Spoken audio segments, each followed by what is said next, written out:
Hello friend, আজকে আবার তোমাদের সঙ্গে একটা নতুন ভিডিও শেয়ার করছি।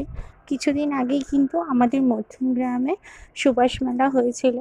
তো সুভাষ মেলা এইবারে দুদিন গেছিলাম, একদিন ওর সাথে গেছিলাম আর একদিন গেছিলাম কিন্তু মা আর বোনের সঙ্গে। তো মা আর বোনের সঙ্গে যেটা গেছিলাম, আজকে সেই দিনের ভিডিওটাই তোমাদের সঙ্গে শেয়ার করছি।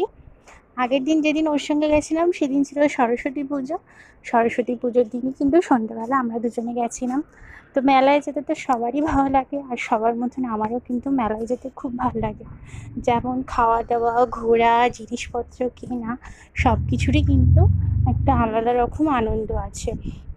ছোট থেকেই মেলায় যেতে খুব ভালোবাসি, আর এখন বড় হয়ে গেছি তো কী হয়েছে, তাই বলে কি সেই আনন্দটা পাল্টে যাবে? ঠিক একই রকমই আছে। আর আমার বোনও কিন্তু আমার মতনই খুবই ভালোবাসে মেলায় যেতে। কত সুন্দর সুন্দর নাগরদোলা দেখতে পাচ্ছ। ছোটোবেলায় এই নাগরদোলায় অনেক উঠেছি, এখন একটু ভয় লাগে, এখন উঠি না সেরকম। এখানে মাও রয়েছে, বোন রয়েছে সাথে। তো এইটা কিন্তু ছিল জানুয়ারি মাসের ভিডিও। সুভাষ মেলা কিন্তু 23শে জানুয়ারি থেকেই হয়। মোটামুটি 15 থেকে 20 দিন থাকে। আগে 15 দিন থাকতো, কিন্তু কিছুদিন বাড়ানো হয় পরে 2-3 দিন মতন। তো ভালোই মজা হয়েছে। মায়ের থেকে বায়না করে কিন্তু অনেক জিনিস কিনেওছি। আর এখানে কিন্তু খুব সুন্দর সুন্দর বাচ্চাদের বা বড়দের নাচের প্রোগ্রামও হয়, অনুষ্ঠান হয়, যেগুলো কিন্তু খুব ভালো লাগে দেখতে।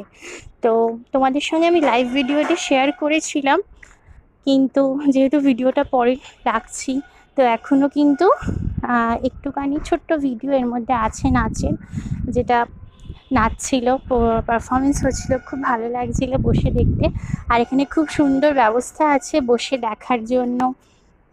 সবাই মিলে অনেকে বসে দেখতে পারো, বা যাদের পারফরমেন্স যারা করে তাদের বাড়ির লোকেরা এখানে থাকে। তো খুব ভালো লাগে। আর এইটা হচ্ছে যেটা মেন জিনিস, যেহেতু এটা সুভাষ মেলা, নেতাজি সুভাষের নামে, কারণ তার জন্মদিন উপলক্ষে কিন্তু এই মেলাটা হয়।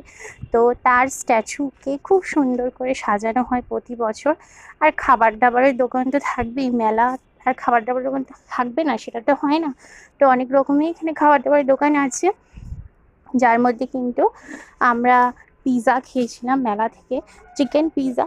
তো এখানে পিৎজাটা খুব সুন্দর করেই বানিয়েছে, তো সেটারও একটা ছোট্ট করে ভিডিও করেছিল।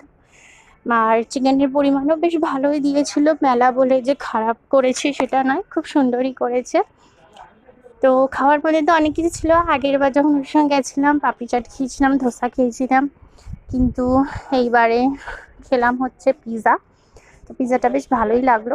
আর বিশেষ করে আমি বায়না করেছিলাম মায়ের কাছে খাবো বলে, কারণ আমার পিৎজা খেতে খুব ভালো লাগে। তো এখানে খুব সুন্দর করে এখানে সাজিয়ে দিল। আমরা এখানে 2টো পিৎজা নিয়েছিলাম, তো শেয়ার করে খেয়েছি 3জনে মিলে। খুবই সুন্দর লেগেছে খেতে। আর তারপরে কিন্তু তার সাথে তো ঘোরাও আছে, খাওয়া দাওয়ার সাথে তো ঘোরাও আছে। অনেকগুলো ছবিও তুলেছি, সেই ছবিগুলোও তোমাদের সঙ্গে ভিডিও শেষে পোস্ট করব। আর মায়ের হচ্ছে তো আমি ভিডিও করছিলাম, এবার হট করে ভিডিও করতে করতে মায়ের হাতে প্লেটটা ধরে দিয়ে দিই, এই জন্য মা হেসে উঠেছিল। আর তারপরে এই যে আমি বোনকে বললাম তুই আগে খা, খেয়ে আগে টেস্ট কর, কারণ আমার হাতেও একটা প্লেট ছিল। তো সেই জন্য আমি মানে দু হাতে দুটো জিনিস ছিল, তাই বললাম তুই খা, তুই খেয়ে আগে টেস্ট কর কেমন লাগে। তো এখানে বোন প্রথমে ছিঁড়ছিল পিজার স্লাইসটা, তো চিজটা অনেক অবধি উপরে উঠে গেছে, ওই জন্য হেসে উঠেছে, লজ্জা পেয়ে উঠেছে। তো চিজ কিন্তু ভরপুর দিয়েছে, খেতেও টেস্ট হয়েছিল। তারপরে আমি আমার প্লেটটা মায়ের হাতে দিলাম, বললাম ধরো আমি একটু খাই, শুধু ভিডিও করবো, খাবো না। তো এখানে আমি একটু খেলাম, তো দেখলাম না ভালোই বানিয়েছে, খুব সুন্দরই কিন্তু ঘোরা হলো, মজা হয়েছিল। কিন্তু ভিডিওটা আমি তখন শেয়ার করতে পারিনি, পরে শেয়ার করছি, কারণ কিছু প্রবলেম হয়েছিল বাড়িতে। আমার দিদান মানে দিদানের শরীর খারাপের কারণে দিদান আর নেই এখন। তো কিছুদিন এই ভিডিও দেওয়া মানে অনেকটাই দূরে ছিলাম এইসব কিছুর থেকে। বাট ফোনে তো সব ভিডিওগুলো জমে রয়েছে, তো সেগুলো তো পরপর রাখতে হবে, না হলে আমার ফোন হ্যাং করছে, মানে এত ভিডিও মানে জমে গেছে। তো সেই জন্য এইগুলো আস্তে আস্তে খালি করতে হবে, তো ভিডিওগুলো রাখতে হবে তার জন্য।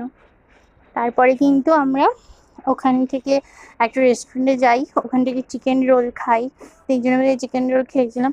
খাওয়ার ইচ্ছা ছিল বিরিয়ানি, কিন্তু অনেকটা রাত হয়ে গেছিলো, সেই জন্য আর বিরিয়ানি পাইনি। তো চিকেন রোল খেয়েছিলাম। চিকেন